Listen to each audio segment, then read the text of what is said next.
కల్తీ చేసిన వాళ్ళని తిరుమల ప్రసాదం కల్తీ చేసిన వాళ్ళని తిరుమల ప్రసాదం కల్తీ చేసిన వాళ్ళని తిరుమల ప్రసాదం కల్తీ చేసిన వాళ్ళని జై శ్రీరామ్ జై శ్రీరామ్ జై శ్రీరామ్ జై శ్రీరామ్ భారత్ మాతా కీ జై భారత్ మాతా కీ జై భారత్ మాతా కీ జై విశ్వ హిందూ పరిషత్ మందిర అర్చక పురోహిత్ సురక్షా ప్రముఖగా ఉంటున్నాను ఇక్కడ. మరి 2-3 రోజుల క్రితం సాక్షాత్తు ఆంధ్రప్రదేశ్ ముఖ్యమంత్రి వర్యులు చంద్రబాబు నాయుడు గారు నోటి వెంటే వచ్చింది, తిరుపతి లాడు ప్రసాదం ఏదైతే ఉందో ఆ నెయ్యి వగేరా ఇవన్నీ కూడా కల్తీ జరిగాయి అని. అది ఎలా పైకి వచ్చిందని విశ్లేషించగా కొత్తగా వచ్చినటువంటి ఈవో గారు అవన్నీ కూడా క్షుణ్ణంగా పరీక్ష చేసి ఆయనకు అనుమానం వచ్చింది ప్రతిదీ కూడా ఒక ల్యాబొరేటరీకి పంపించి టెస్ట్ చేయిస్తే అందులో కల్తీ ఉందని తేలింది.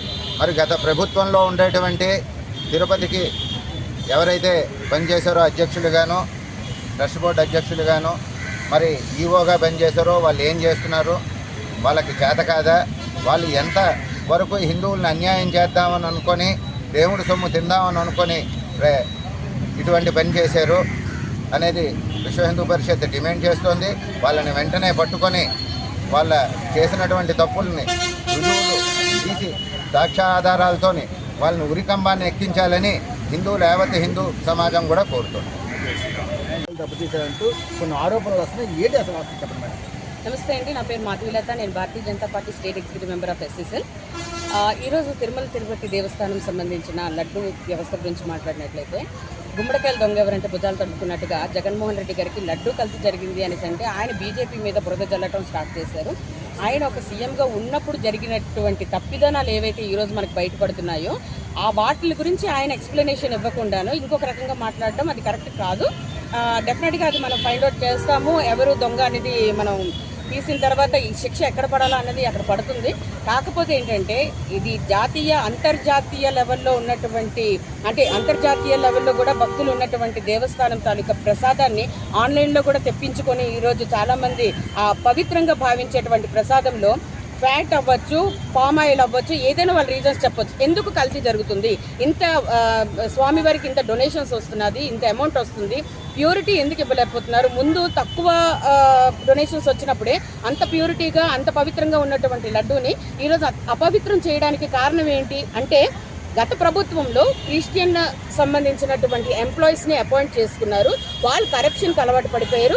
ఈరోజు ఆ రకంగా వాళ్ళు అంతా కూడా కరప్షన్ చేసి లడ్డూ తాలూకా నాణ్యతని తగ్గించేసి ఇష్టం వచ్చినట్టుగా ప్రవర్తిస్తున్నారు. ఇది ఇమీడియట్గా మనం అడ్డుకోకపోతే కనుక ఇది రాను ఇంకొక రకంగా కూడా అక్కడ తయారయ్యే పరిస్థితి కనిపిస్తుంది మనకి. అయితే ఈ లడ్డూకి సంబంధించినటువంటి ఏదైతే క్వాలిటీస్ వాడుతున్నారో అంటే బూందీ అవ్వచ్చు, లేదా పంచదార అవ్వచ్చు, నెయ్యి అవ్వచ్చు, ఇదంతా కూడా చెకింగ్కి ఒక ఆఫీసర్ ఉంటారు, అక్కడ క్వాలిటీ ఆఫీసర్ ఉంటారు. ఆఫీసర్ సంబంధించి ఆయన ఎందుకు అదుపులో తీసుకోలేదు, ఇంతవరకు ఆయన ఎందుకు క్వశ్చన్ చేయలేదు? ముందు అతను పట్టుకుంటే ఎక్కడ జరుగుతుంది కరప్షన్ అనేది బయటకు వస్తుంది. అంటే ఈ భక్తులు నెయ్యి ఇచ్చేటువంటి రైతులు ఎవరైతే పాడి రైతులు ఉన్నారో వాళ్ళు తప్పకుండా మంచి నెయ్యినైతే ఇస్తారు. ఇచ్చిన తర్వాత దేవస్థానంలో అది కల్తీ జరుగుతున్నప్పుడు సీసీ క్యామ్స్ ఉన్నాయి, అక్కడ ఏం చేస్తున్నారు అనేది నా ప్రశ్న. సీసీ క్యామ్స్లో మీరు ఫైండ్ అవుట్ చేయలేకపోతున్నారా ఎవరు కలుపుతున్నారు, ఏం చేస్తున్నారు అనేది? సరే, ఇదంతా పక్కన పెట్టినట్టయితే క్వాలిటీ ఆఫీసర్ ఆ మాత్రం చెకింగ్ చేయకుండా ఏ రకంగా ఆయన లడ్డూని సరఫరా చేయడానికి ముందుకు వస్తున్నారు? ఇవన్నీ కూడా ఫైండ్ అవుట్ చేయాలి డెఫినెట్గా మేము. ఎందుకంటే మా భారతీయ జనతా పార్టీ మీద బురద జల్లారు కాబట్టి డెఫినెట్గా మేము అయితే మాత్రం దీన్ని వదిలిపెట్టే ప్రసక్తి అయితే లేదండి. మేడం, అయితే ఇప్పుడు నాణ్యమైన నెయ్యి తెస్తున్నారు, దానికి క్వాలిటీ ఉంది, క్వాలిటీ అయిన నెయ్యి తెస్తున్నారు. ఆ ట్యాంకర్ని కూడా నాలుగు కంపెనీలు చెక్ చేస్తుంది. కంపెనీ చెక్ చేసిన రీజన్ ఇచ్చిన తర్వాత కరెక్ట్ అయిన తర్వాత లోనికి వెళ్తుంది. అలా వెళ్తున్న తరుణంలో ఇది ముందు ఇక్కడ ఏమైనా మాఫియా జరిగిందంటారా, లేకపోతే ఇది పార్టీ తరఫు నుంచి ఏమైనా కుట్రలు ఏమైనా అవుతున్నాయా? పార్టీకి సంబంధించి కుట్ర కాదండి ఇది. ఎట్టి పరిస్థితుల్లోనే అది వైసీపీ అవ్వచ్చు, టీడీపీ అవ్వచ్చు, Janasena, what ever it is, పార్టీకి సంబంధించింది కాదు. ఇక్కడ ప్యూర్గా ఎండోర్మెంట్ డిపార్ట్మెంట్కి సంబంధించినటువంటి మెంబర్స్, అక్కడ అపాయింట్మెంట్ సంబంధించిన మెంబర్స్ తాలూకా తప్పిదనం కంప్లీట్గా ఇది ఎండోర్మెంట్ డిపార్ట్మెంట్ చేయాల్సినటువంటి యాక్షన్ చేయాలి ఇమీడియట్గాను దాని మీద. ఎందుకంటే చెకింగ్ అన్ని అంటే వాళ్ళ యొక్క డైరీ ఫామ్స్లో వాళ్ళు చెకింగ్ అయ్యి మన దగ్గరకు వస్తాయి. వచ్చిన తర్వాత ఆ ప్యూరిటీ చెకింగ్ అనేది దేవస్థానంలో జరుగుతున్నప్పుడు ఈ మెంబర్స్ ఏం చేస్తున్నారు, అక్కడ జరిగేది కల్తీ మాత్రం తిరుమల దేవస్థానంలోనే అక్కడ ఆ డిపార్ట్మెంట్లోనే జరుగుతుందండి, బయట నుంచి అయితే కాదు. అయితే మన దేవస్థానంలోని ఒక దేవస్థానం అంటే ఎండోమెంట్లోనే మాత్రమే గవర్నమెంట్ ఉద్యోగాలు ఉన్నాయి. వాళ్ళు క్రిస్టియన్ అవని ఎవరైనా ఇది మతాలు అవ్వచ్చు, ఉద్యోగ పరిస్థితులు మాట ప్రతి ఒక్కరు సమానమే. అది ఇది చర్చిల్లో కానీ మసీదులో కానీ ఇలా గవర్నమెంట్ ఉద్యోగాలు ఉండవు.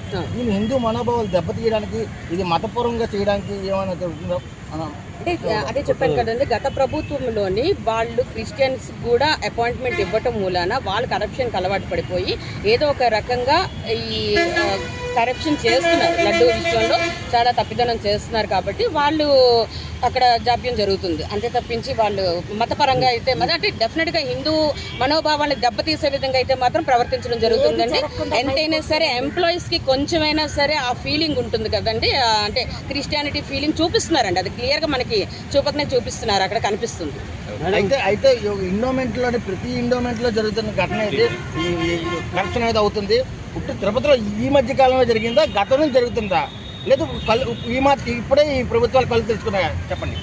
అంటే గతం నుంచి జరుగుతుందని లడ్డు తాలూకా అంటే ఆ ప్రసాదం తీసుకున్నటువంటి భక్తులు చెప్తున్నారు. ఏంటంటే ఇంతకు ముందు చాలా టేస్టీగా ఉండేది లడ్డు, ఇప్పుడు చాలా హార్డ్గా ఉంటుంది, అంటే చాలా గట్టిగా ఉంటుంది లడ్డు, క్వాంటిటీ కూడా చాలా గట్టిగా ఉంటుంది, ఈ రకంగా బాగాలేదు అని ముందు నుంచి చెప్తున్నారు. కాబట్టి ఇది గత ప్రభుత్వం నుంచే జరగడం స్టార్ట్ అయ్యింది.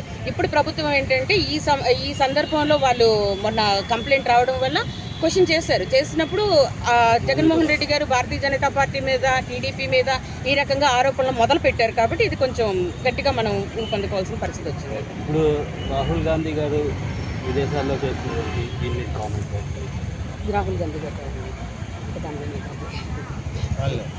కాంగ్రెస్ ప్రభుత్వమైన అధ్యక్షులైన రాహుల్ గాంధీ కొన్ని వ్యాఖ్యలు చేశారు. ఒక తిరుమల దేవస్థానం కాదు, మొత్తం భారతదేశంలో ఉన్న అన్ని దేవస్థానాలకు క్వాలిటీ చెక్ చేయాలంటూ కోరారు. దాని మీద ఏ విధంగా స్పందిస్తారు? అది తప్పేం లేదండి, క్వాలిటీ అయితే మాత్రం చెక్ చేయాలి. ఎందుకంటే అన్ని దేవస్థానాల్లో కన్నా తిరుమల దేవస్థానం అంతర్జాతీయ లెవెల్లో కూడా మనకి చాలా భక్తి శ్రద్ధతో ఉన్నటువంటి భక్తులు అయితే అక్కడ ఉన్నారు. కాబట్టి ముందు దీని మీద యాక్షన్ తీసుకొని రిమైనింగ్ అన్ని టెంపుల్స్కి వస్తుందండి. ఒక టెంపుల్కి మనం క్వశ్చన్ చేస్తామంటే అన్నవరం ప్రసాదం కూడా ఇప్పుడు అంత టేస్టీగా అనిపించట్లేదు, ముందు ఉన్నంత టేస్టీగా లేదు. కాబట్టి డెఫినెట్గా అన్ని టెంపుల్స్ మీద మనం యాక్షన్ తీసుకుందాం. రాహుల్ గాంధీ గారు ఏ రకంగా చెప్పే కొంచెం హిందూ మనోభావాలకు దెబ్బతీసే విధంగా మాట్లాడితే మాత్రం క్షమించేది లేదు. సో డెఫినెట్గా మేమైతే చెకింగ్ మాత్రం స్టార్ట్ చేస్తామండి భారతీయ జనతా పార్టీతో. జై వారాహి మాత, జై వారాహి మాత. వారాహి మహా ఉత్సవాలు జరుగుతున్నాయి. అది రేపు తిరుపతి నుండి 22 స్టార్ట్ అవుతుంది. 22 స్టార్ట్ అయ్యి లాస్ట్ 28 ఇక్కడ ప్రోగ్రాం ఉంది. 8 గంటలకి అనకాపల్లి స్టార్ట్ అయ్యి మొత్తం ఊరేగింపుతో సాయంత్రం 5 గంటలకల్లా ఆర్కేబీచ్ గారు చేరుకుంటుంది. అక్కడ యాగం, అమ్మవారి ప్రయోజనాలు అవి ఉంటాయి. మిగతాది సార్ చెప్తారు. పర్మిషన్స్ అన్నీ వచ్చాయండి. జీవీఎంసీ పర్మిషన్ వచ్చింది, పోలీస్ డిపార్ట్మెంట్ నుండి పర్మిషన్ వచ్చింది. పిలువబడే తిరుమల తిరుపతి దేవస్థానంలో అనేక అన్యాక్రాంతమైన పనులు జరుగుతున్నాయి. ఆఖరికి లడ్డూలో కూడా కల్తీ, అందులో ఏమేమి కలిసిందో అని చెప్పడానికి కూడా నోరు రాకుండా ఎక్కడ భక్తుల మనోభావాలు దెబ్బతింటాయో అని ఆలోచించవలసిన పరిస్థితి వచ్చింది. ఇలాంటి పరిస్థితికి కారణం ఏమిటి అంటే అక్కడ పనిచేస్తున్న వాళ్ళు, ఈవోలు, మిగతా టీటీడీ సభ్యులు వీళ్ళంతా ఎక్కువ మంది 1400 పైబడి అన్యమతస్థులు అక్కడ పని చేయటమే మెయిన్ కారణం. ఎన్నాళ్ళ నుంచో 10 సంవత్సరాల క్రితం నుంచి పోరాటం చేస్తూ ఉన్నా వాళ్ళని అక్కడి నుంచి తొలగించడం లేదు. ఎందుకు తొలగించలేదు? వాళ్ళ ఉద్యోగాలు తీసేయమని మేము చెప్పలేదు కదా. వేరే ప్రాంతానికి, వేరే ఆఫీసుల్లో ఎక్కడో వాళ్ళని వేసుకోవచ్చు. అంతేగాని వాళ్ళకి నమ్మకం లేని చోట టీటీడీ దేవస్థానంలో పనిచేస్తూ ఇక్కడ లక్షల జీతాలు తీసుకుంటూ వాళ్ళ గ్రామాల్లో చర్చలు నడుపుతున్న వాళ్ళని కూడా ప్రూఫ్తో సహా నిరూపించినా కూడా ఇంకా ఈ ప్రభుత్వాలు తాత్సారం చేస్తున్నాయంటే ఏమిటి కారణం? ఇప్పుడు కొత్త ప్రభుత్వం మారి 100 రోజులు కూడా పూర్తయింది. ఇంకా దానిపైన ప్రక్షాళన చేస్తుంది అని ఆశిస్తున్నాం. మాకు ఏ ప్రభుత్వం వచ్చినా మాకు అనవసరం. మా సనాతన ధర్మాన్ని కాపాడేవాళ్ళు అక్కడ హిందువులు మాత్రమే పని చేయాలి, అంతే తప్పించి అన్యులు పని చేయడానికి అది ఉద్యోగం కాదు. పాలక మండలి, టీటీడీ పాలక మండలి అనే పేరును ముందుగా తొలగించి ఎవరిని పరిపాలిస్తారు వీళ్ళు? సేవక మండలి అని ముందుగా మార్చి అక్కడ హిందూ సంస్థలకి మాత్రమే, హిందూ ధర్మం కోసం పనిచేస్తున్న వాళ్ళు లక్షల మంది ఉన్నారు మనకి కరువ, వాళ్ళని అందులో పెడితే సరిపోతుంది. కానీ కొన్ని నాస్తికుల్ని, అన్యమతస్తుల్ని అక్కడ చేర్చి ఉద్యోగం అని చెబుతూ అక్కడ ఉద్యోగం ఎలా అవుతుంది? సేవ చేయడానికి అక్కడ పెట్టాలి తప్పించి అక్కడ అన్యమతస్తులు ఉండటం వల్లనే ఇవన్నీ జరుగుతున్నాయని అనుకుంటున్నాం. కాబట్టి తక్షణం టీటీడీ సేవక మండలినిగా మార్చి ప్రక్షాళన చేస్తుందని ప్రభుత్వం, చంద్రబాబు నాయుడు గారి ప్రభుత్వం చేస్తుందని ఆశిస్తూ జై శ్రీరామ్, జై భారత్ మాతాకు జై, జై శ్రీమన్నారాయణ. ఆ స్వామి ఆయన ఆలయాన్ని కాపాడుకోవాలి తప్పించి అన్యులు మేమేం కాపాడగలం?